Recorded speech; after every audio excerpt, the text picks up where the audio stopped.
Hi everybody, Ian Bremmer here around your world in 180 seconds. I have your questions, as always, lined up on my phone, and we're ready to go. What's on the agenda at the Three Amigos Summit? Well, immigration is very high, only between the U.S. and Mexico.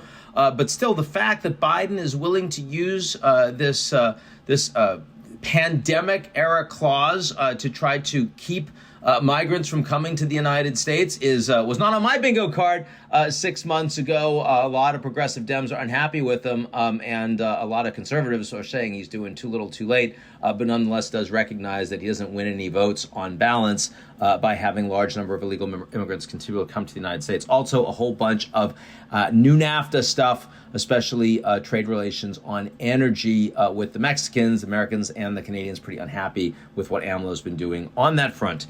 Is Russia on a path towards becoming a failed state? No, I wouldn't say that at all. Their economy has contracted by 4% in 2022. Will contract by more this year over time. It's going to take a bigger and bigger hit because they've lost human capital and because they can't continue to do business with Europe, which is where most of their trade was happening. But still, they are an immensely wealthy and well-positioned geographic country with all of these natural resources that the world needs and will need more of over time. So it's hard to imagine them becoming a failed state. They are instead becoming a rogue state. Will banning public Palestinian flag flying lead to further conflict in Israel? Absolutely.